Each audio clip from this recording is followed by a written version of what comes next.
Hi guys, welcome back to my channel. First of all, I want to thank you all for your love and support. We make 500 subscribers and with your love and support, I hope so we can have 1000 and more than that. So, I just want to thank all of you for your love, for liking my videos, for your comments. I love to read your comments, so please keep commenting, please liking my videos, and please subscribe my channel. So, without wasting time, this is the 12th episode for Until I Find You. Let's start the narration. और scene move होता है नाम के office में। वो table पर documents को देखती जा रही थी। रीन की जिंदगी का पजल वो जितना सॉल्व करने की कोशिश कर रही थी, ये उतना ही उलझता जा रहा था। सामने पड़ी फॉरेंसिक रिपोर्ट देखकर उसे अपनी आंखों पर यकीन नहीं आ रहा था। और सीन मूव होता है एक दिन पहले। कर्क और नाम के ऑफिस में बैठे थे, रीन को डिस्कस कर रहे थे। तभी नाम ने कहा, हमें सबसे पहले ये पता करना होगा कि एग्जैक्टली लंदन में हुआ क्या था। ये कहकर उसने एक कॉल मिलाई। किसको कॉल कर रही हो? कर्क ने पूछा। नाम ने हाथ से उसे चुप रहने का इशारा किया। थोड़ी देर बेल गई और उसके बाद फोन उठा लिया गया। हाय नाम, कैसी हो? मिस्टर चंकी माँ की एक प्लेजेंट सी वॉइस। मैं बिल्कुल ठीक हूँ अंकल, आप बताइए कैसे हैं? नाम ने कहा। मैं बहुत खुश हूँ और जब से रीन को खुश देखा है तब और भी खुश होता जा रहा हूँ। रीन खुश? इस बात ने नाम को फिर से एक नया धचका दिया, क्योंकि कर्क के मुताबिक बेकी ने उसे रिजेक्ट कर दिया था और उसने गुस्से में नीता से एंगेजमेंट की थी। तो वो खुश किस बात पर था? नाम कंफ्यूज हो रही थी और मिस्टर चंकी माँ खुशी खुशी उन्हें रीन के बारे में बता रहे थे। एंगेजमेंट के बाद से तो तुम्हारा दोस्त बदल गया है। पहले भी खुश रहता था पर अब उसके चेहरे पे एक अजीब सी चमक है।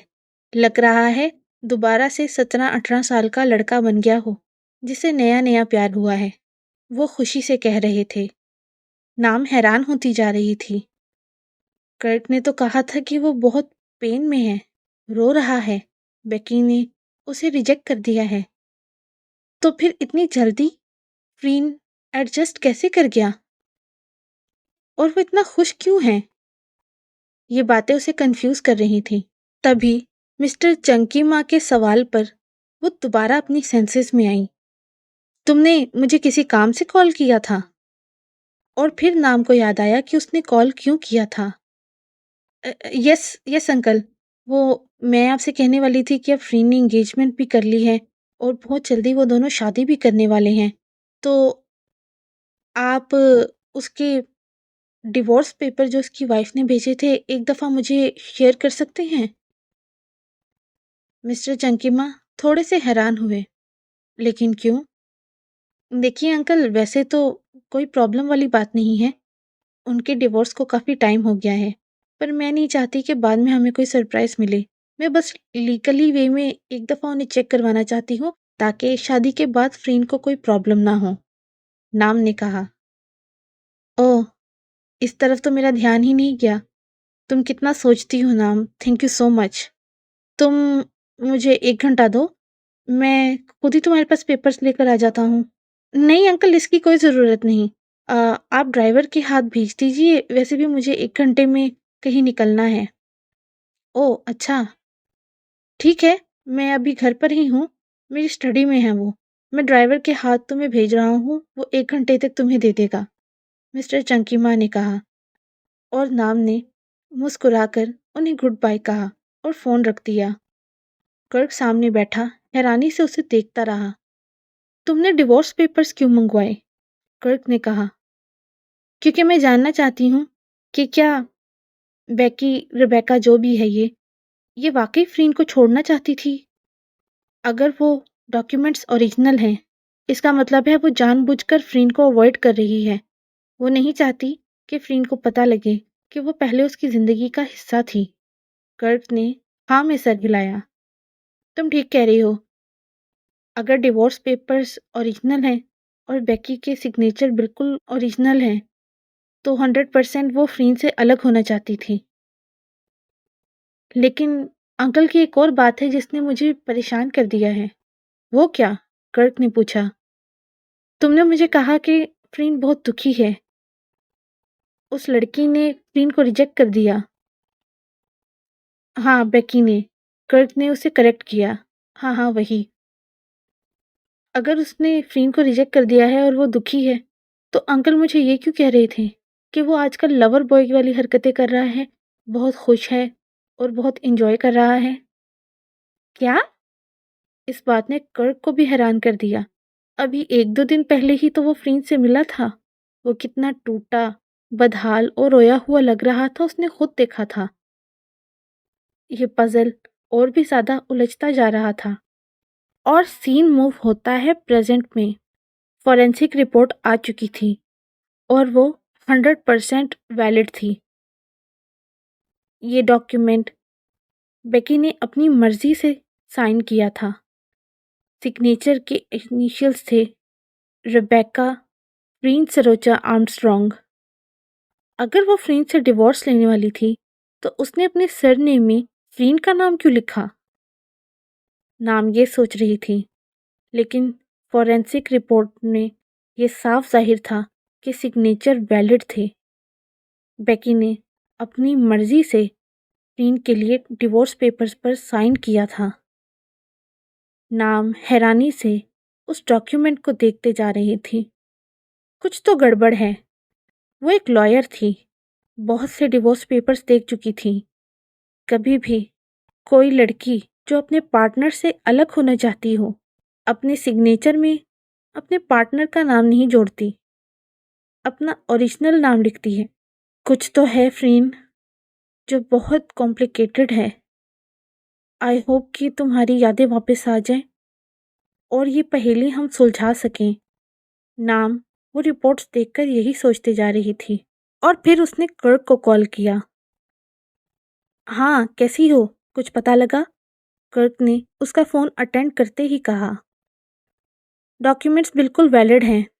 इस बात पर कर्क थोड़ा सा शॉक हो गया। सीरियसली? हाँ, नाम ने कहा। तुम्हारे लिए मेरे पास भी एक शॉकिंग न्यूज़ है। क्या? नाम अब और कोई शौक लेने के लिए तैयार नहीं थी। प्लीज़ कुछ अजीब मत बता देना, मेरा सर पहले ही फट रहा है सोच सोच कर। ये सुनोगी तो तुम्हारी आंखें तक बाहर आ जाएंगी, कर्क ने कहा। अच्छा ठीक है बताओ, नाम ने हार मानते हुए कहा। मैं आज सुबह फ्रीन से मिला था और उसने बताया कि बेकी भी उससे प्यार करने लगी है। वो दोनों रिलेशन में हैं। नाम कुछ बोलना ही भूल गई। वो हंसते जा रही थी। तुम ठीक हो? एंजाइटी में वो हंसते जा रही थी। ये तो दिमाग उलझाने वाली नहीं, दिमाग की दही करने वाली बात है। वो लड़की फ्रीन के साथ खेल रही है। जब उसे लगा कि फ्रीन का एक्सीडेंट हो गया, तो उसने फ्रीन से डिवोर्स ले ली। जब उसकी एक अलग फैमिली स्टार्ट हो गई है और उसने देखा है कि फ्रीन कितना रिच है, उसकी ज़िंदगी को कंफर्टेबल बना सकता है, तो वो दोबारा उसे मैनिपुलेट करके उसकी ज़िंदगी में झांक रही है, दोबारा आने की कोशिश कर रही है। हमें उस लड़की को रोकना होगा। ये बहुत बड़ी मास्टरमाइंड है।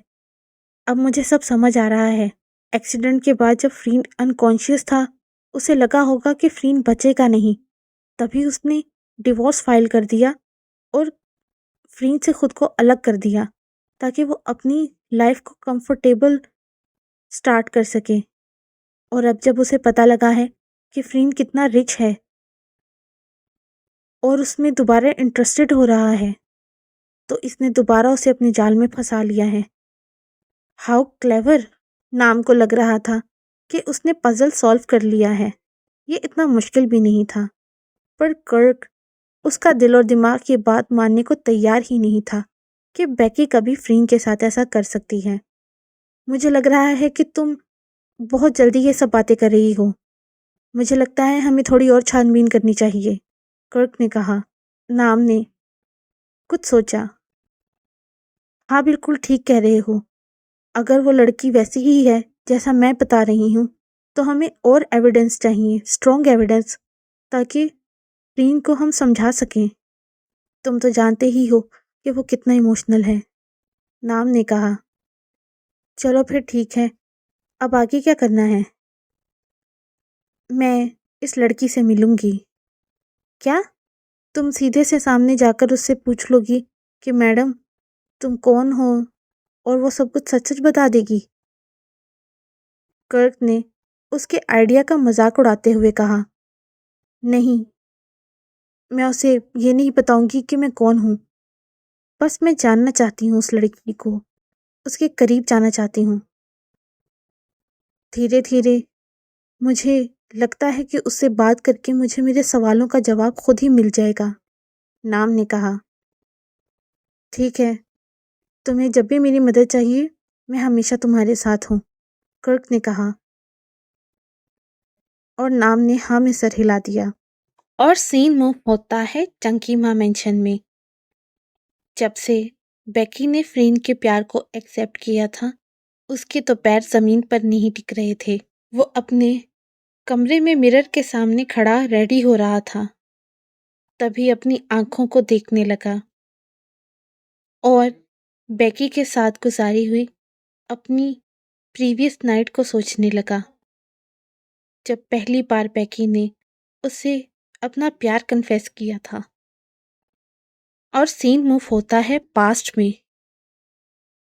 उस रात जब बेकी ने पहली दफा फ्रीन को कहा था कि वो उससे प्यार करती है।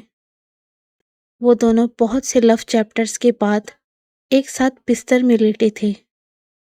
बेकी उसकी बाहों में थी, उसने फ्रीन का चेहरा थाम रखा था। तभी उसकी आंखों में देखकर बोली, तुम्हारी आंखें मुझे कमजोर कर देती हैं। मैं जब भी इनमें देखती हूँ, मैं हर चीज भूल जाती हूँ। कौन हो तुम? क्या जादू है तुम्हारे पास? अपनी आंखों से तुम मेरे दिल को काबू कर लेते हो। जब भी मैं तुम्हारी आंखों में उदासी देखती हूँ, तो मेरा दिल रोने लगता है। जब भी तुम खुश होते हो, तो तुम्हारी आंखों में एक बच्चे सी चमक आ जाती है। मेरा दिल चाहता है मैं पूरी जिंदगी तुम्हारी आंखों को ही देखती रहूं। फ्रीन उसे देखकर मुस्कुरा कर कह रहा था, मुझे तो तुम सर से पैर तक बहुत खूबसूरत लगती हो।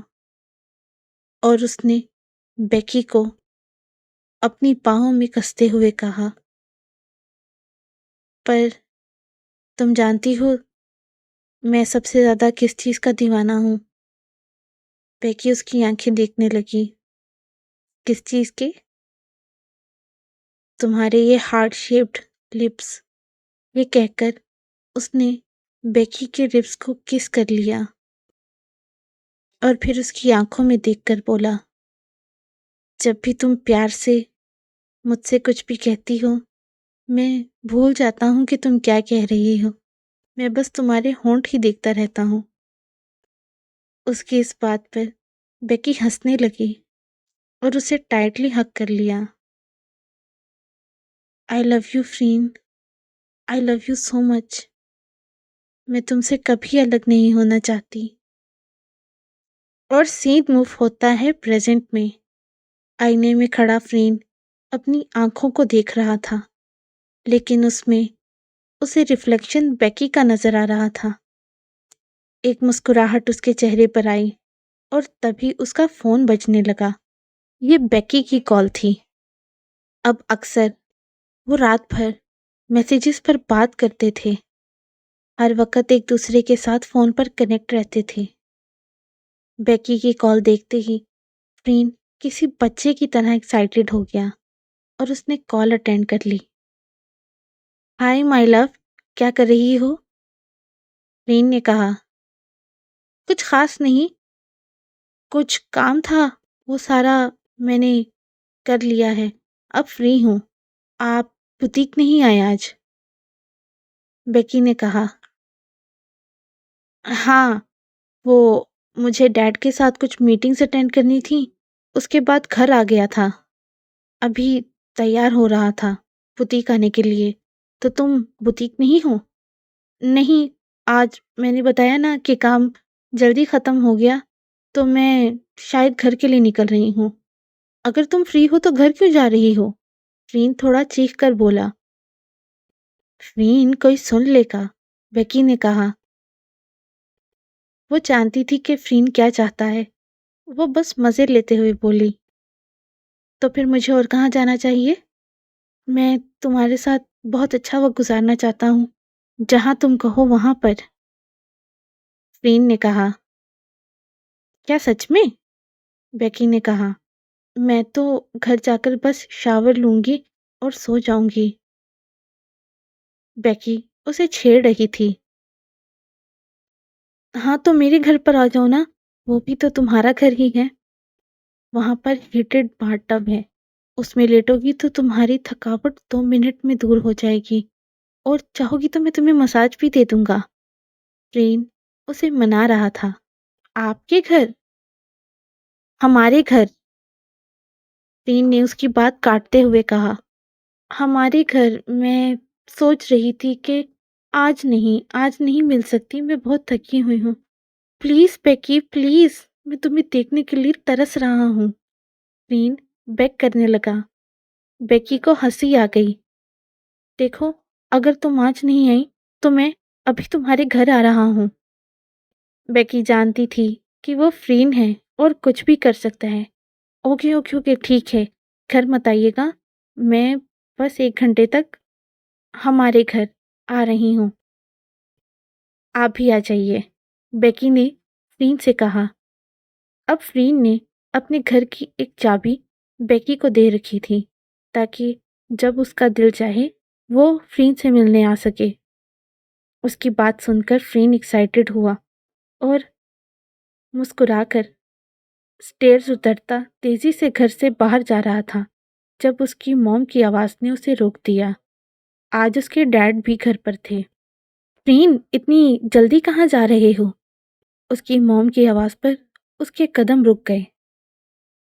मॉम, दोस्तों के साथ ज़रा बाहर जा रहा हूँ, थोड़ा अर्जेंट है, फ़्रीन ने घड़ी को देखते हुए कहा।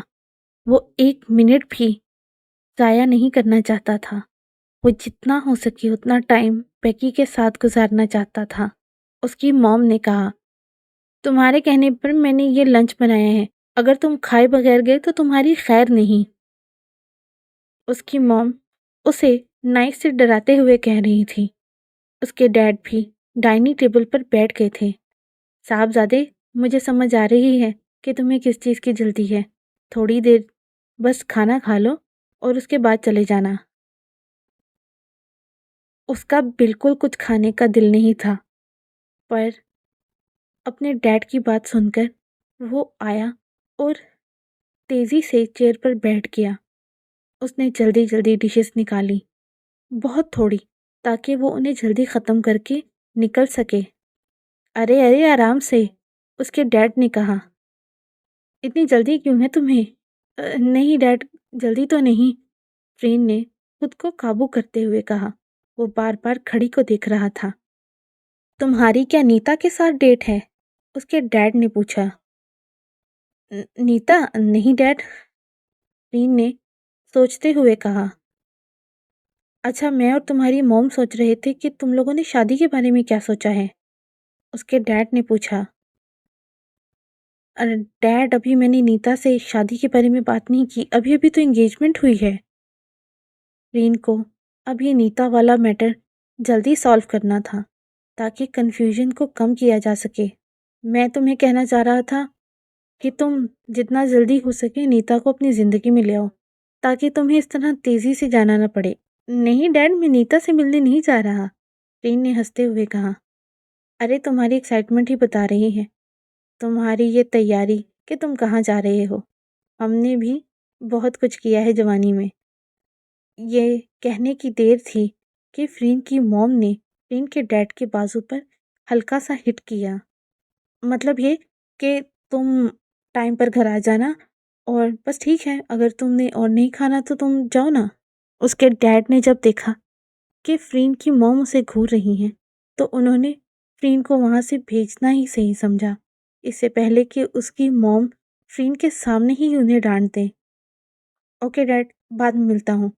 ये कहकर फ़्रीन तेज़ी से घर से बाहर निकल गया। पहले उसकी फैमिली ये प्रेशर डाल रही थी कि वो किसी को पसंद करे। अब वो प्रेशर डाल रहे हैं कि वो किसी से शादी करे। फ़्रीन इन चीज़ों से अब बहुत तंग आने लगा था।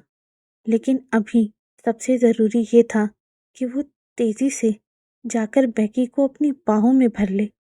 उसके लिए एक-एक मिनट बहुत भारी गुज़र रहा था। और सीन मूव होता है फ़्रीन के घर पर। वो घर में बैठा बेकी का बेसब्री से इंतज़ार कर रहा था। बेकी आई तो उसने दरवाज़ा खुला हुआ देखा। जब वो अंदर आई तो फ़्रीन नर्म गर्म नज़रों से उसे देख रहा था। बेकी मुस्कुराकर लगभग दौड़ती हुई उसके करीब आई और फ़्रीन ने उसे अपनी गोद में थोड़ा ऊंचा उठा लिया और उसे गोल गोल घुमाने लगा। बेकी के हाथ फ़्रीन के कंधों पर थे। बेकी हंस रही थी।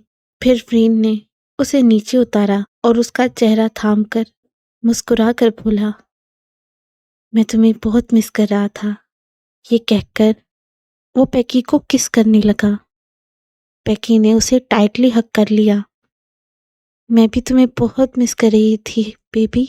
बेकी उसे किस करते जा रही थी। बेकी भी उसका पूरा साथ दे रही थी।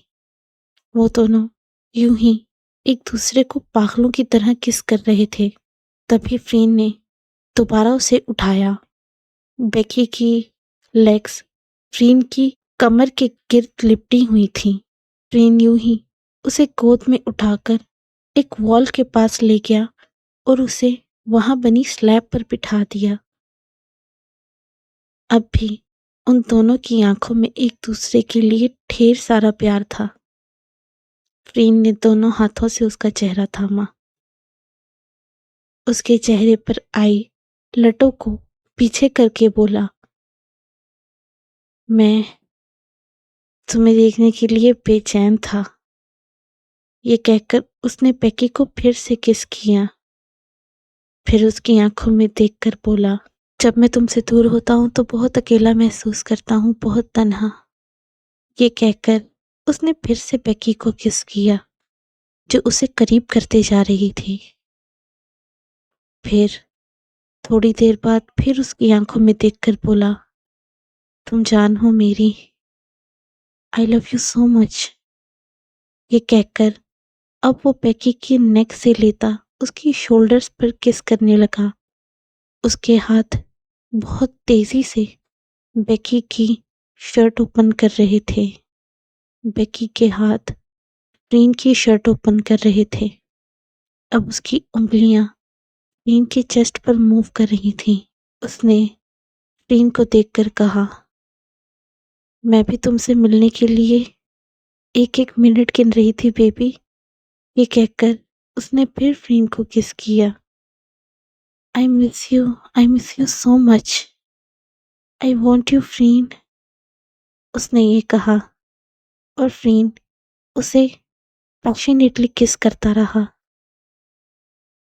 उसके हाथ बेकी की बॉडी पर मूव करने लगे।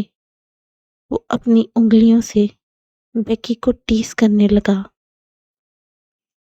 अच्छा, you want me? Where you want me? Freen पूछ रहा था। बेकी की सांसें तेज होती जा रही थीं। उसका चेहरा बहुत लाल हो रहा था। फ़्रीन शरारती आंखों से उसे देख रहा था। बेकी ने फ़्रीन की पैंट की तरफ इशारा किया। फ़्रीन ने उसे करीब किया और अपनी फिंगर से उसके वीक पॉइंट को रब करने लगा। फिर उसके कान के पास आकर धीरे से बोला, इतनी जल्दी क्या है बेबी? ये कहकर उसने बेकी की गर्दन से बाल हटाए और सॉफ्टली उसकी नेक पर किस करने लगा। बेकी ने फ्रीन को टाइटली पकड़ रखा था। फ्रीन, डोंट टीज मी प्लीज, मुझे जल्दी जाना है। ये बात फ्रीन को हमेशा ही बुरी लगती थी। जब भी बेकी उसके साथ होती थी तो वक्त कितना कम होता था उनके पास। वो बेकी को हर लम्हा महसूस करना चाहता था। बेकी की बात को इग्नोर करता। वो उसे यूं ही उठाकर किस करता हुआ स्टेयर्स चढ़ता अपने मास्टर बेडरूम में ले जा रहा था। बेकी उसकी बाहों में थी। बेकी की लेग्स उसकी कमर पर लिपटी हुई थी और उसने फ्रीन को टाइटली हग कर रखा था। वो दोनों एक दूसरे को पैशनेटली किस करते जा रहे थे। बेकी ने एक हाथ से फ्रीन के शोल्डर को थाम रखा था और दूसरा हाथ फ्रीन के सर के पीछे था, उसके बालों में। वो दोनों एक दूसरे में गुम थे। तभी फ्रीन ने लाकर उसे बेड पर लिटा दिया। तो तुम क्या कह रही थी कि तुम्हें जाना है? फ्रीन ने उसे देखकर कहा। बेकी उसकी आंखों में शरारत को देखने लगी। हाँ, मुझे जाना है, बेकी ने कहा। और जल्दी, फ्रीन ने कहा। अब जल्दी या देर ये तो तुम डिसाइड करोगे, पर मैं जो करना चाहता हूँ वो तो मैं करके रहूँगा। ये कहकर फ्रीन ने बेकी की बाकी ड्रेस भी ओपन कर दी। अब बेकी की बॉडी पर कोई कपड़े नहीं थे और फ्रीन खुद भी अपना ड्रेस ओपन करके बेकी के टॉप पर आ गया। वो धीरे धीरे बेकी की लेग्स पर किस करता उसकी इनर थाइस पर मूव करने लगा। बेकी बेकाबू होती जा रही थी। उसने दोनों हाथों से बेड की शीट को थाम रखा था। बेकी ने बेग करते हुए कहा, Freen honey, please don't tease me. ये कहकर बेकी तेज सांसें ले रही थी। फ्रीन उसकी लेग्स पर अपनी फिंगर्स को मूव कर रहा था, उसकी इनर थाइस पर किस कर रहा था। तभी मुस्कुराकर उसे देखकर बोला, अभी तो मैंने शुरू भी नहीं किया बेबी। ये कहकर वो स्लोली स्लोली अपनी टंग को बेकी के वीक पॉइंट पर मूव करने लगा। नहीं, प्लीज डोंट डू दिस। वो बहुत स्लोली मूव कर रहा था। बेकी पागल होती जा रही थी। बेकी के लिए बर्दाश्त करना मुश्किल हो रहा था। फ्रीन उसे यूं ही एग्जॉस्ट करता जा रहा था। उसके हाथ धीरे धीरे बेकी की चेस्ट पर मूव कर रहे थे, वहां पर उसे टीज कर रहे थे और उसकी टंग बेकी के वीक पॉइंट पर बहुत स्लोली मूव कर रही थी। बेकी बहुत एग्जॉस्ट थी, बहुत ज्यादा। फ्रीन, डोंट डू दिस प्लीज। फ्रीन यूं ही धीरे धीरे अपनी टंग को बेकी की वीक पॉइंट पर मूव करता रहा। बेकी पागल होने लगी। उसने अपने हाथों से फ्रीन के सर को बहुत जोर से थाम लिया। Freen, don't do this baby, please let me complete. Becky ये कह रही थी। फ्रीन मजे ले रहा था। उसने मूवमेंट को और भी ज्यादा स्लो कर दिया और अपने थंब से बेकी की चेस्ट के सबसे सेंसिटिव स्पॉट को रब करने लगा। फ्रीन, प्लीज मत करो बेबी, प्लीज। बेकी बर्दाश्त नहीं कर पा रही थी। फ्रीन उसे टीज करता जा रहा था। बेकी अपनी बॉडी में एक अजीब सी गर्मी महसूस कर रही थी।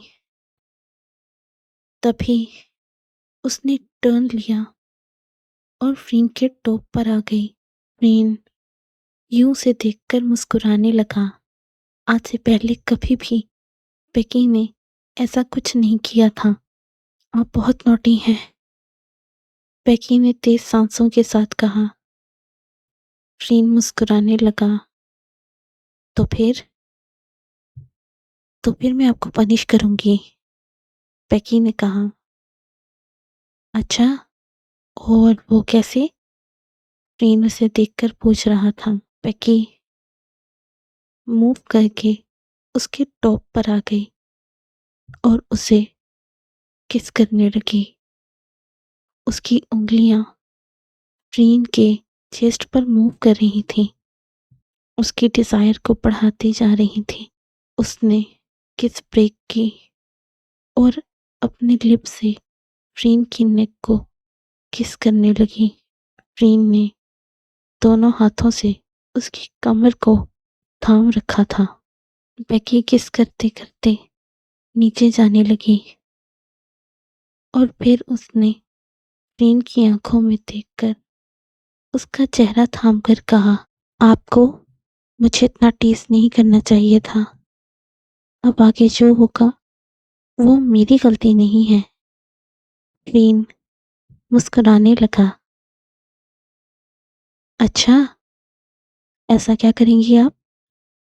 फ्रीन उसकी डिजायर बढ़ाता जा रहा था। बेकी ने अपने वीक पॉइंट को फ्रीन के वीक पॉइंट पर पुश कर दिया। बेकी उसके ऐसा करते ही फ्रीन एक अलग ही दुनिया में जाने लगा। उसके हाथ बेकी की कमर पर घूम रहे थे। वो बेड पर आधा बैठा आधा लेटा हुआ था। बेकी उसके ऊपर थी और अब वो भी फ्रीन को टीज कर रही थी। उसकी उंगलियां फ्रीन की चेस्ट पर घूम रही थीं और वो अपने वीक पॉइंट को बहुत स्लोली फ्रीन के वीक पॉइंट पर पुट कर रही थी। फ्रीन बस कंप्लीट करने ही वाला था जब बेकी रुक गई। फ्रीन ने झटके से आंखें खोलकर उसे देखा। नहीं, तुम ऐसा नहीं कर सकती। बेकी हंसने लगी। मैं ऐसा ही करूंगी, उसने उसे देखकर कहा। Baby, don't do this please. Freen beg करने लगा। पहले मुझे बताओ, how much you love me. Becky उसकी आंखों में देखकर पूछ रही थी। इस दुनिया की हर चीज से ज्यादा, अपनी जान से ज्यादा।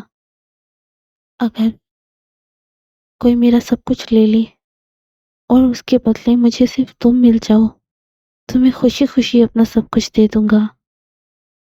उसकी इतनी प्यारी बात सुनकर बेकी से रहा नहीं गया।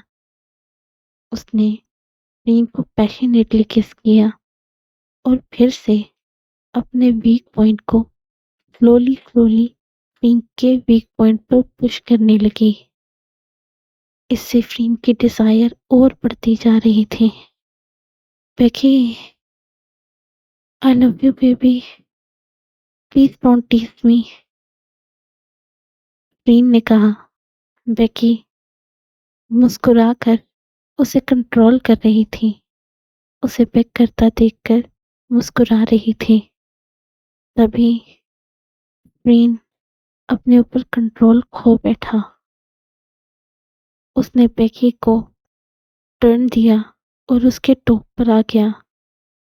अब बेकी के दोनों हाथ उसने एक हाथ से पकड़ रखे थे और बेकी की कमर को दूसरे हाथ से थाम रखा था और अपने वीक पॉइंट को बहुत जोर जोर से वो बेकी के वीक पॉइंट पर मूव कर रहा था।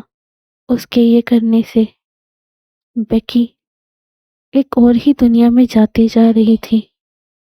वो फ्रीन को हर जगह महसूस कर रही थी, अपनी लिप्स पर, अपनी नेक पर, अपनी चेस्ट पर और अपने हर हिस्से पर उसे फ्रीन की गर्माहट महसूस हो रही थी। फ्रीन यूं ही बहुत तेजी से मूव करता रहा। Is it good baby, Freen ने पूछा।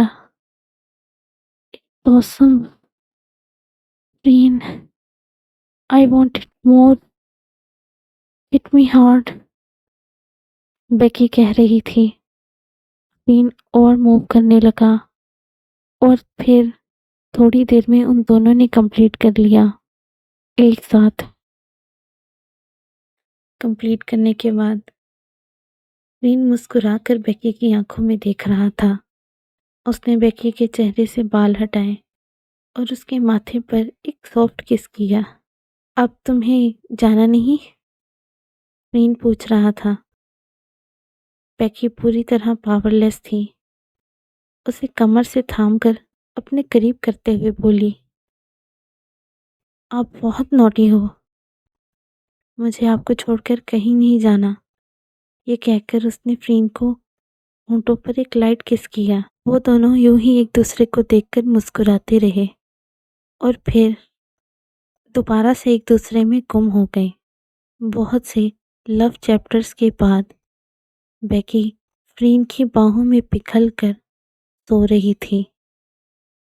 अचानक उसकी आंख खुली और उसने वॉल क्लॉक पर देखा। ओ माय गॉड, 7 बजने वाले हैं। बेकी तेजी से बिस्तर से निकली और अपने बाल बांधे, साइड पर पड़ा हुआ गाउन पहना और वॉशरूम की तरफ जाने लगी जब फ्रीन ने उसका हाथ पकड़ लिया। इतनी जल्दी क्या है? अभी तो तुम आई हो। अभी टाइम देखा है आपने? 7 बजने वाले हैं। इतना लेट तो मैं नॉर्मल डेज में भी नहीं होती। पता नहीं रायल ने कुछ खाया होगा कि नहीं, और मैंने तो घर में कुछ बनाया भी नहीं है। फ्रीन का मुंह बन गया। उसने बेकी का हाथ छोड़ दिया। हाँ ठीक है, जाओ। बेकी ठहर गई। फ्रीन की मायूस आंखें तो वो कभी भी नहीं देख सकती थी। उसके बिस्तर पर बैठकर उसकी आंखों में देखकर उसका चेहरा थामकर बोली, बेबी आई एम सॉरी, पर प्लीज मेरे लिए कुछ दिन की बात है। पर बेकी क्यों? तुम बस जाकर सबको बता दो कि तुम मुझसे प्यार करती हो, बाकी सब कुछ मैं हैंडल कर लूंगा। मुझे बिल्कुल पसंद नहीं तुमसे ये छुप छुप कर मिलना, तुम पर हक ना जता पाना। तुम्हें किसी और के साथ सोचता हूँ तो दिल करता है मार डालूं खुद को। उसका ये कहना था कि बेकी ने अपनी उंगलियां उसके होंठों पर रख दी। मरने की बात दोबारा मत करना फ्रीन, मैं तुम्हें जिंदा देखना चाहती हूँ, बहुत खुश देखना चाहती हूँ, अपनी जिंदगी में हमेशा सक्सेसफुल देखना चाहती हूँ। ये कहकर उसने फ्रीन के माथे पर किस किया। मैंने कहा ना, मुझे कुछ दिन दो प्लीज, फ्रीन ने मुंह बनाकर कहा। अच्छा ठीक है, ले लो वक्त, पर हम शावर तो एक साथ ले सकते हैं ना? उसका बना हुआ मुंह देखकर बेकी को हंसी आ गई। उसके सामने वो एक छोटा बच्चा बन जाता था। बेकी ने हाँ में सर हिलाया और उन दोनों ने एक साथ शावर लिया। बेकी अपने बालों को अच्छी तरह ड्राई कर रही थी, अपने कपड़ों को अच्छी तरह चेक कर रही थी। उसने ढेर सारा परफ्यूम अपने कपड़ों पर छिड़क दिया था, अपनी नेक को अच्छी तरह चेक कर रही थी। रेन को उसे यूं देखकर अजीब सा महसूस हो रहा था, जैसे बेकी उसे पूरी दुनिया से छुपाना चाहती हो, जो उसे बिल्कुल पसंद नहीं था। यहाँ इस कमरे में वो उसके साथ कितनी करीब होती थी, लेकिन इस चार दीवारी के बाहर जाते ही वो दोनों कितने अजनबी होते थे। ये बात प्रीन को बहुत दुख देती थी। वो जल्द से जल्द बेकी को पूरी तरह पा लेना चाहता था। बेकी तैयार हुई और उसे देखने लगी। आज आप मुझे जल्दी से मेरी बिल्डिंग के पास ही ड्रॉप कर दीजिए, मैं और लेट नहीं होना चाहती, बेकी ने कहा। फ्रीन ने हाँ में सर हिलाया और वो दोनों घर से निकल गए। गाड़ी में खामोशी रही। बेकी फ्रीन की खामोशी को समझ रही थी, अपने सेल फोन को चेक कर रही थी, बार बार घर पर कॉल कर रही थी। पिछली बार जब वो रात को नहीं आई थी तो उसका और खुनकुआ का बहुत ज़बरदस्त झगड़ा हो गया था। वो दोबारा कोई झगड़ा नहीं चाहती थी। रेन खामोशी से गाड़ी चला रहा था। दिमाग में ढेर सारे सवाल थे। बेकी के लिए प्यार था, लेकिन वो प्यार अधूरा था। ये बात फ्रीन को बहुत तकलीफ दे रही थी। वो 4 लोगों में जाकर उसका हाथ थामना चाहता था, सबके सामने उसके माथे को चूम कर कहना चाहता था कि ये मेरी बेकी है। लेकिन बेकी की रिक्वेस्ट पर वो रुका हुआ था। उसे बेकी पर भरोसा था। बेकी ने उसकी खामोशी देखकर कहा, आप नाराज हैं मुझसे? फ्रीन ने उसे देखा। नहीं, मैं तुमसे कभी नाराज रह ही नहीं पाया, ना तब जब तुमने मुझे ठुकराया था, और अब तो तुम मेरे कितने करीब हो मेरी जान। मैं तुमसे क्यों नाराज होऊंगा? फ्रीन मुस्कुराकर कह रहा था। बेकी ने उसके हाथ पर हाथ रखकर कहा, मुझे पता है कि मैं आपके साथ अच्छा नहीं करी, बस मुझे थोड़ा सा वक्त दीजिए। मैं सही टाइम देखकर खुनकुआ से बात करूंगी। अचानक इतना बड़ा शौक नहीं दे सकती, और मुझे रायल को भी मेंटली रेडी करना है। फ्रीन ने हाँ में सर हिलाया। फ्रीन, मुझे आपसे एक बात पूछनी थी। हाँ पूछो, फ्रीन ने कहा। रायल मेरा बेटा है, मैं उसके बगैर नहीं रह सकती। वो मेरे लिए इस दुनिया में सबसे कीमती है। बेकी की ये कही बातें फ्रीन को समझ नहीं आ रही थी। हाँ तो ये कि अगर मैं और खुनकुआ अलग होते हैं तो मैं रायल को नहीं छोड़ूंगी, उसने ये कहा, और फ्रीन मुस्कुराने लगा। मैंने तुम्हें कहा कि तुम रायल को छोड़ो। रायल तुम्हारे वजूद का हिस्सा है, और मुझे हर वो चीज़ बहुत प्यारी है जो तुमसे जुड़ी हो। और सच बताऊं, रायल तो मुझे वैसे भी बहुत प्यारा है। उसकी मीठी मीठी बातें, उसकी चमकती हुई आंखें बहुत प्यारी लगती हैं मुझे। तुम्हें पता है, उसकी आंखें कई दफ़ा मुझे पी सारा जैसी लगती हैं। जब भी वो अपनी इनोसेंट आईज से मेरी आंखों में देखता है तो मेरा दिल करता है पूरी दुनिया उसे दे दूं। इनके मुंह से रायल के लिए ऐसी बातें सुनकर बेकी बहुत हल्का महसूस कर रही थी। वो अपने बेटे को जानती थी। वो बहुत सेंसिटिव था। वो उसे कोई भी शौक नहीं देना चाहती थी। वो उसे मेंटली रेडी करना चाहती थी, और खुनकुआ को भी। उसे वक्त चाहिए था इन सब चीज़ों के लिए। वो फ्रीन के प्यार को तो एक्सेप्ट कर चुकी थी, लेकिन उसका सोशल स्टेटस बहुत कॉम्प्लिकेटेड था। उसे खुनकुआ से बात करना था ताकि वो जिंदगी में आगे मूव कर सके। उसने फ्रीन को गाल पर किस करते हुए कहा, कुछ दिन में आपका बर्थडे है ना? मैं उससे पहले ही खुनकुआ से बात करूंगी, आई प्रॉमिस।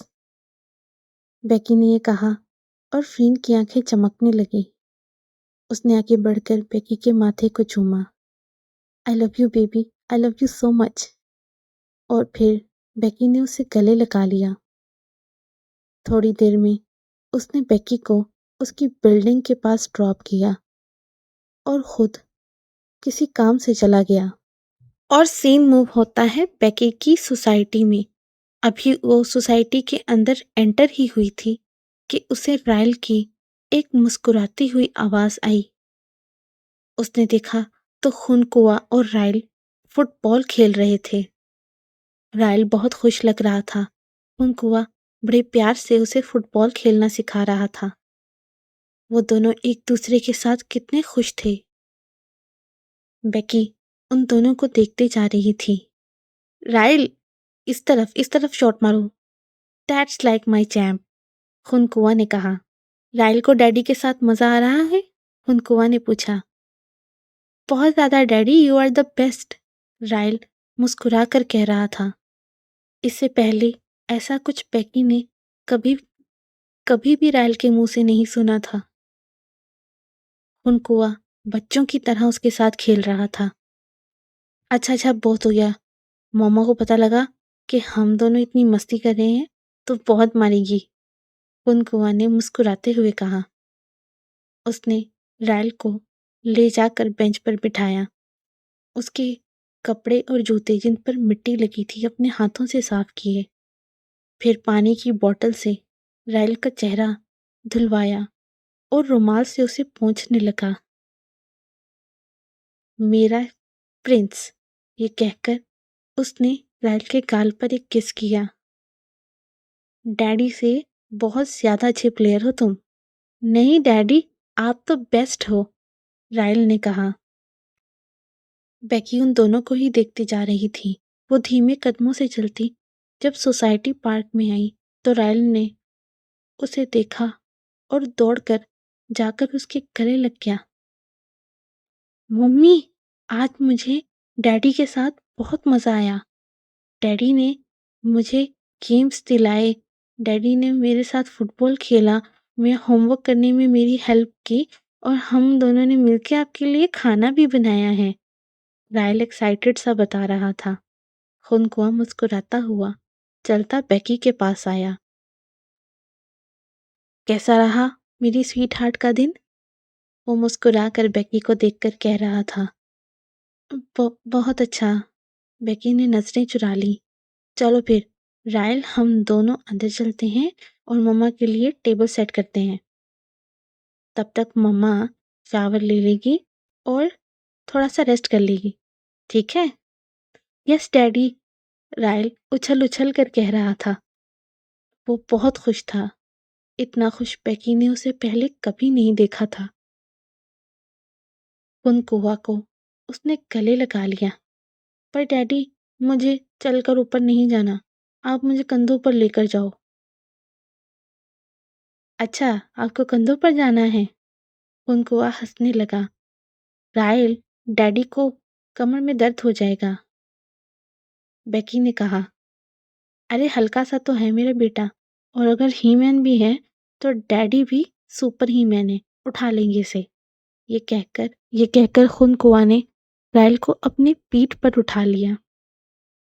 तो चले?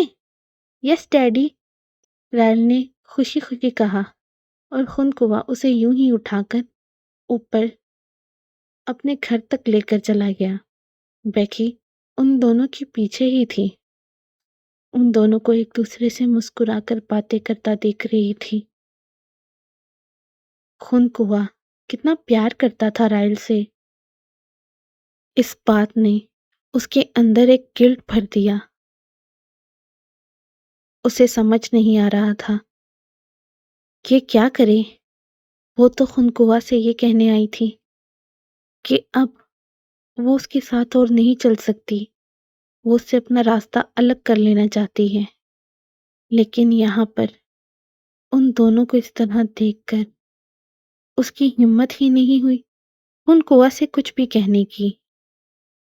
वो सब लोग घर के अंदर आए तो घर को रायल और हुनकुआ ने मिलकर साफ किया था, बेकी के लिए खाना बनाया था। तुम जाओ, जाकर फ्रेश हो जाओ, तब तक मैं और मेरा प्रिंस मिलकर खाना लगाते हैं, हुनकुआ ने कहा। बेकी ने हाँ में सर हिलाया और वो थोड़ी देर बाद फ्रेश होकर बाहर आई और उनके साथ खाना खाने लगी। खाना खाते हुए भी रायल कितनी बातें कर रहा था हुनकुआ के साथ, कितना खुश था। हुनकुआ प्यार से उसके बालों को सहला रहा था, उससे बातें कर रहा था।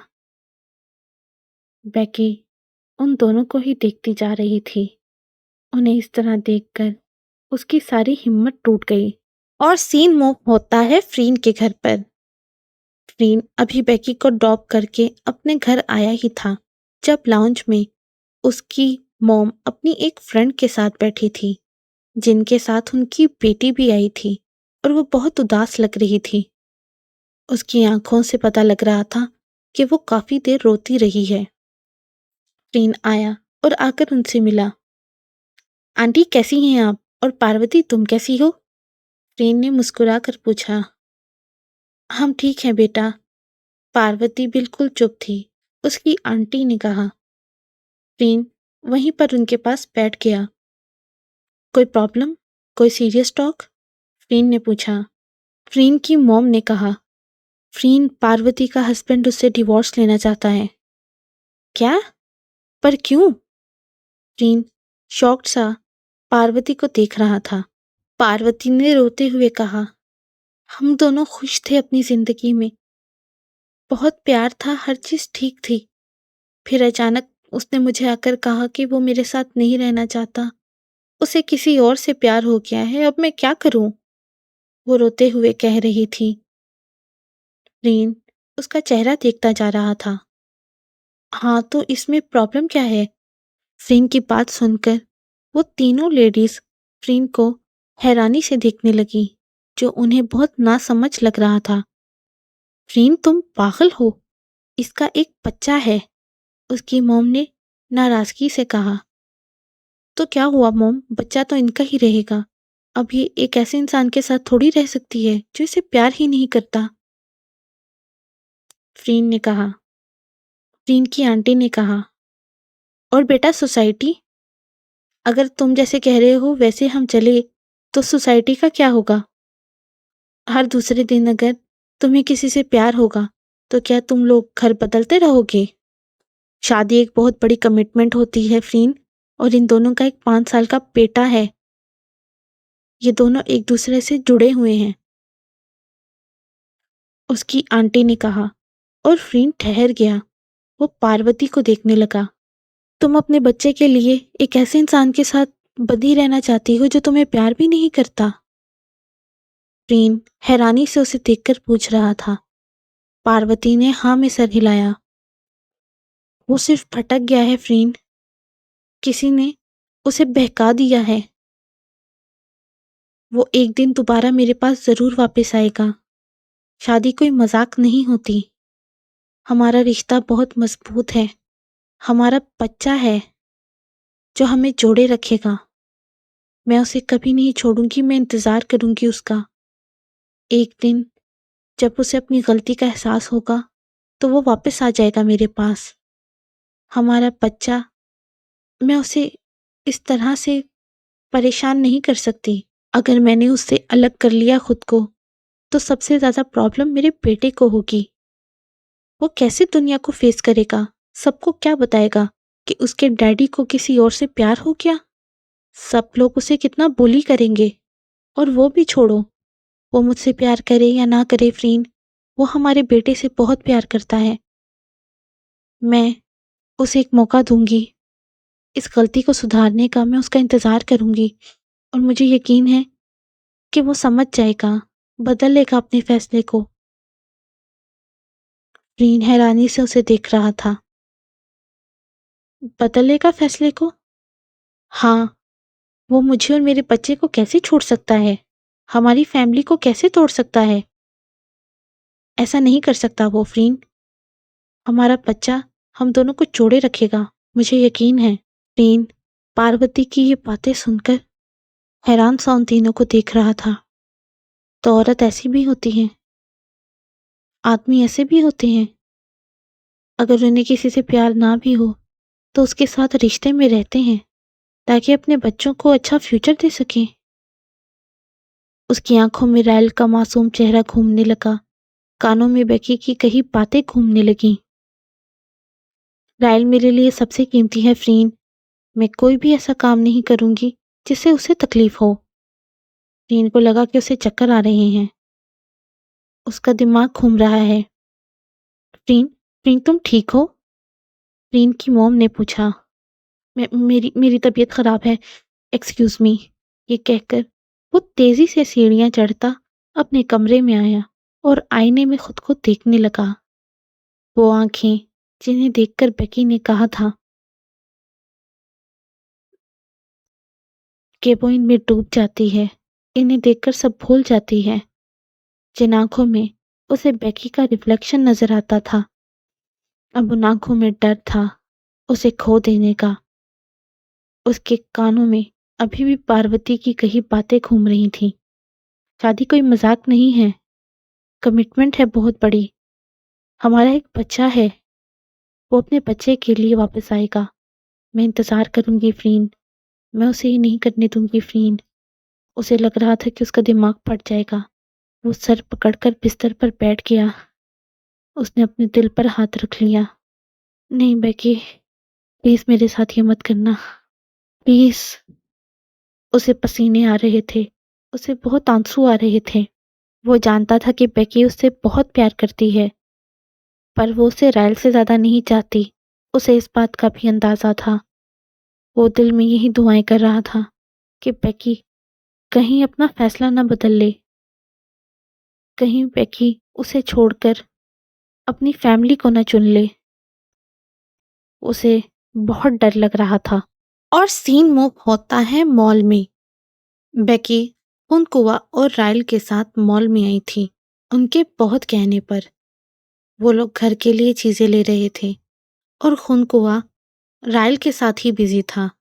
वो उसके साथ न्यू गेम्स, न्यू कॉमिक्स देख रहा था और वो दोनों ऐसे बातें कर रहे थे जैसे बाप बेटा नहीं, बहुत अच्छे दोस्त हों।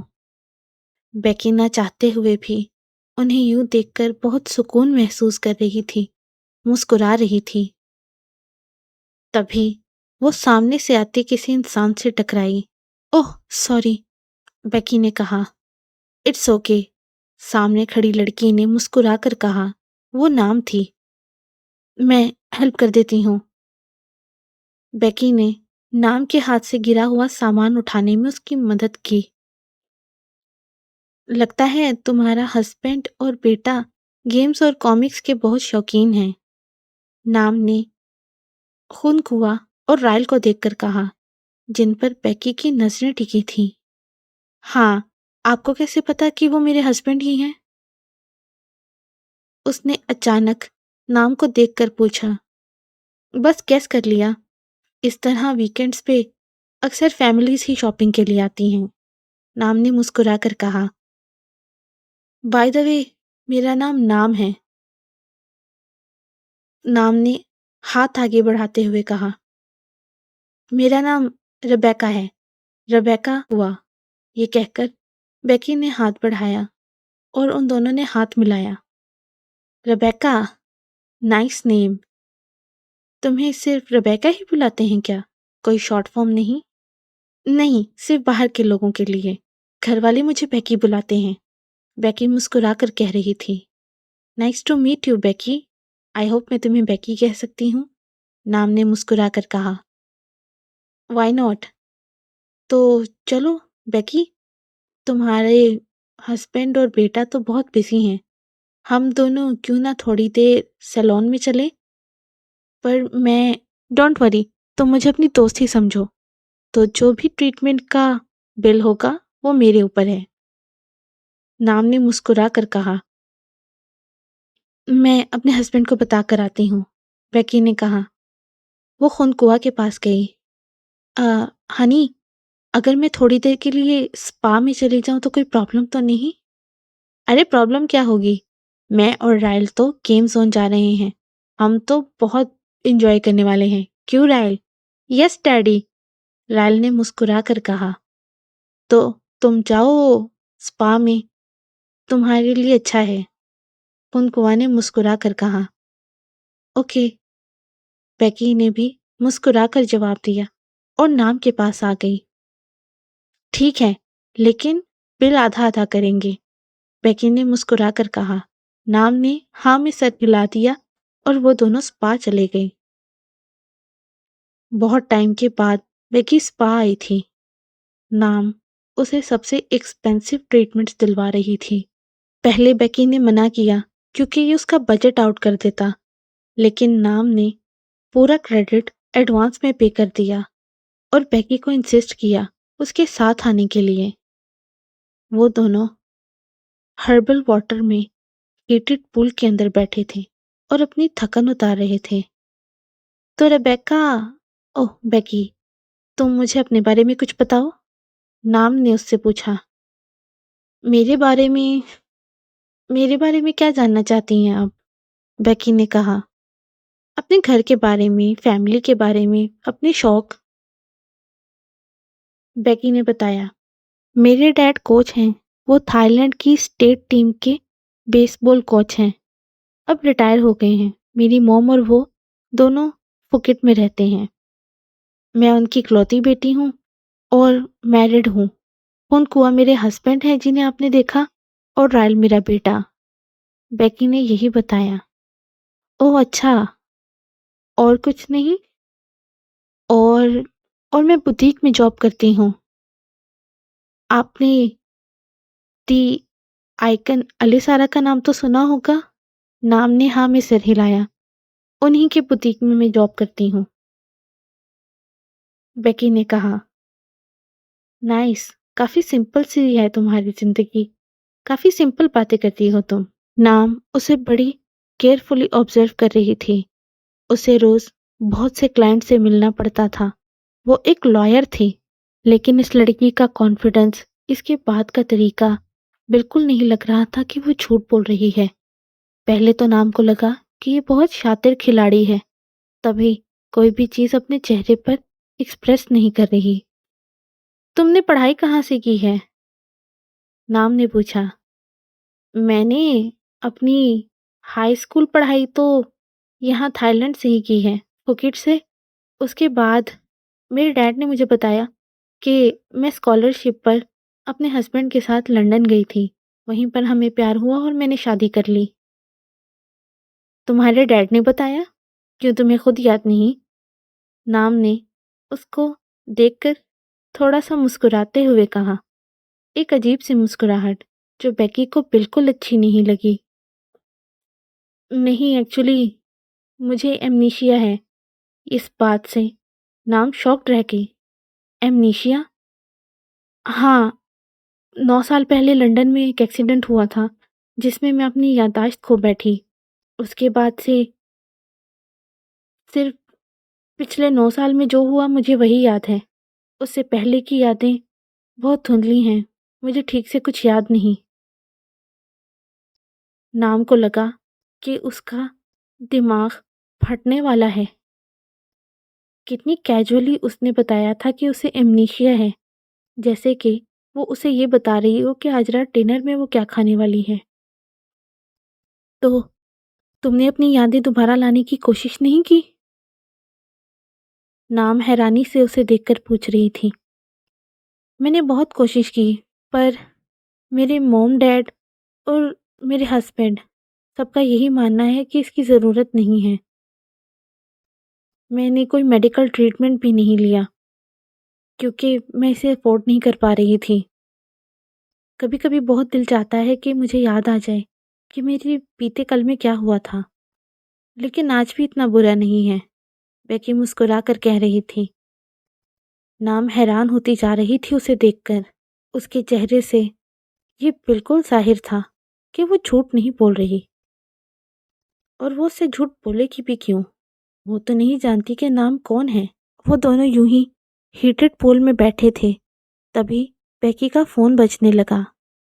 अटेंडेंट ने लाकर बेकी को उसका फ़ोन दिया। बेकी ने फ़ोन अटेंड किया तो सामने फ़्रीन था। बेकी, हाँ, आपको क्या हुआ? वो नाम को देखकर फ़्रीन से बात करने में थोड़ी झिझक रही थी। बेकी, मुझे तुम बहुत याद आ रही हो। बेकी, तुम कहाँ हो? फ़्रीन ने एक रोते हुए बच्चे की तरह बेकी को फ़ोन करके कहा था। बेकी परेशान हो गई। मैं अभी मॉल में हूँ। कुआ और राइल के साथ क्या हुआ? कुछ बहुत बुरा हुआ है क्या? आप इतने परेशान क्यों हैं? रीन की रोई हुई आवाज़ बेकी को परेशान कर रही थी। बेकी, मुझे तुम्हें देखना है, मैंने तुम्हें अभी देखना है। मैं वहीं आ रहा हूँ। क्या? यहाँ? मैंने आपको बताया ना कि कुआ और राइल भी यहीं पर हैं। आप यहाँ नहीं आ सकते। बेकी, प्लीज़ मुझे मत रोको, मुझे आने दो। प्लीज़, आई प्रॉमिस मैं उनके सामने नहीं आऊँगा। वो रोता हुआ ज़िद्दी बच्चा लग रहा था। बेकी उसकी आवाज़ सुनकर परेशान हो रही थी। अच्छा ठीक है, रिलैक्स कीजिए। मैं आपको टेक्स्ट कर रही हूँ मॉल का एड्रेस, आप जल्दी आ जाइए। और मेन एंट्रेंस से मत आइएगा, गेम ज़ोन में कुआ और राइल हैं। आप एक दूसरी साइड से आइएगा और मुझे मुझे कॉफ़ी शॉप के पास मिलिएगा। ठीक है? बेकी ने कहा। ठीक है बेकी, मैं आ रहा हूँ, मैं जल्दी आ रहा हूँ। फ्रीन तेजी से गाड़ी चलाता हुआ बेकी के दिए हुए एड्रेस पर जा रहा था। बेकी जल्दी से बाथ टब से निकली। आई एम सॉरी पीनाम, मुझे आज जाना होगा, बहुत इमरजेंसी है, ये कहकर वो बाथ टब से निकली और ड्रेसअप होकर कॉफी शॉप की तरफ बढ़ गई। नाम गहरी नजरों से उसे देख रही थी। ये किससे बात कर रही थी? नाम ने सोचा और बाथटब से निकलकर ड्रेसअप होकर खामोशी से बेकी के पीछे जाने लगी। बेकी जैसे ही कॉफी शॉप के पास आई, रीन रोता हुआ आया और आकर झटके से उसे गले लगा लिया। रीन, रीन क्या हुआ है आपको? ऐसे क्यों कर रही हैं? बेकी मैं तुम्हें खोने से बहुत डर रहा हूँ बेकी। वो रोता जा रहा था, बेकी को टाइटली हग करता जा रहा था। वो उसकी पीठ सहलाने लगी। मैं आपको नहीं छोड़कर जा रही, क्या हुआ है आपको अचानक? रीन के आंसू से समझ नहीं आ रहे थे। जब उसने बेकी को घर ड्रॉप किया तब तो सब कुछ ठीक था, अब इसे क्या हुआ है? वो यही सोच रही थी। रीन रोता जा रहा था। फ्रीन फ्रीन आइए मेरे साथ, ये कहकर बेकी उसे कॉफी शॉप के पास एक वॉशरूम में ले गई। नाम ये सब बड़ी दिलचस्पी से देख रही थी। वो दोनों अंदर क्या करने वाले थे, ये समझाने की जरूरत नाम को तो नहीं थी। बेकी उसे अपने साथ वॉशरूम में ले गई और डोर लॉक कर दिया। उसे काम डाउन करने के लिए वो उसे पैशनेटली किस करने लगी। रीन, बेबी मैं आपके पास हूँ, क्या हुआ है? रीन रो रहा था। बेकी उसे मना रही थी, समझा रही थी। रीन उसे कमर से ग्रैब करता जा रहा था। बेकी, मुझे लगा कि तुम मुझसे दूर जा रही हो। बेकी ने उसका चेहरा थाम कर कहा। नहीं फ्रीन, मैं आपसे दूर बिल्कुल नहीं जा रही, आई प्रॉमिस। बेकी ने उसका गाल थामते हुए कहा। आई लव यू बेकी, ये कहकर फ्रीन ने दोबारा उसे टाइटली हग कर लिया। बेकी धीरे धीरे फ्रीन की शर्ट ओपन करने लगी और उसे चेस्ट पर किस करने लगी। बेकी का टच, उसका प्यार फ्रीन को काम डाउन करने लगा। मैं आपके पास हूँ फ्रीन, आपके साथ हूँ और हमेशा आपके साथ रहूंगी, ये कहकर उसने फ्रीन की शर्ट उतारकर दूर फेंक दी और उसे करीब आकर किस करने लगी। फ्रीन ने भी बेकी की शर्ट ओपन कर दी और अब उसके हाथ बेकी की बॉडी पर मूव करने लगे। बेकी उसे काम डाउन कर रही थी, उसे हर जगह किस कर रही थी। उसने फ्रीन की आंखों में देखकर कहा, मैंने आपसे कहा ना, मैं आपसे बहुत प्यार करती हूँ और मैं हम लोगों के लिए जो हो सकेगा करूँगी, मैं आपको नहीं छोड़ूंगी। बेकी उसकी आंखों में देखकर कह रही थी। फ्रीन मुस्कुराया और फिर से उसने बेकी को अपने करीब कर लिया। उसने बेकी को उठाकर वॉश बेसिन पर बिठाया। बेकी उसे किस करने लगी और उसने फ्रीन की बेल्ट ओपन कर दी और खुद भी अनड्रेस होने लगी। वो बस किसी भी तरह फ्रीन को काम डाउन करना चाह रही थी, उसे अपने प्यार का एहसास दिलाना चाह रही थी। उसने दोनों हाथों से फ्रीन के चेहरे को थाम कर कहा, आई लव यू फ्रीन, और जैसे मैंने तुम्हें चाहा है, तुमसे पहले मैंने किसी को नहीं चाहा और मुझे नहीं लगता कि तुम्हारे बाद मैं कभी किसी और को इतना चाह सकती हूँ। वो उसकी आंखों में देखकर कह रही थी। फ्रीन को उसकी बातों से सुकून आने लगा। फिर बेकी ने फ्रीन को और करीब किया। फ्रीन का वीक पॉइंट बेकी के वीक पॉइंट पर रब हो रहा था। बेकी उसे और करीब कर रही थी। उसके कान के पास आकर बोली, make me yours baby, I want to be your. उसका ये कहना था कि फ्रीन ने उसे कमर से थाम लिया और अपनी वीक पॉइंट को उसके वीक पॉइंट पर मूव करने लगा। बेकी की सांसें तेज हो रही थीं। वो उसे अपने और करीब कर रही थी। दोनों के दरमियान एक जुनून था, एक दूसरे को पा लेने का, एक दूसरे में समा जाने का। वो एक दूसरे में गुम हो रहे थे। प्रेम बहुत तेजी से अपने वीक पॉइंट को उसके वीक पॉइंट पर मूव करने लगा और थोड़ी देर में उन दोनों ने कंप्लीट कर लिया।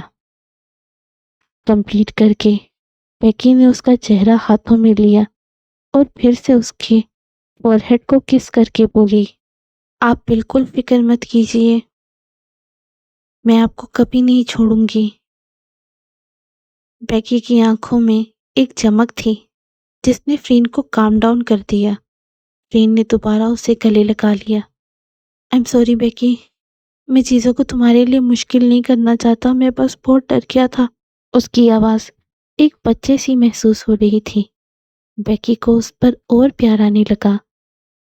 अच्छा बस बहुत हुआ, अब मुझे जाना है बेबी। ये कहकर उसने फ्रीन के गाल पर किस किया और अपना ड्रेस सेट करके वॉशरूम से बाहर निकल आई।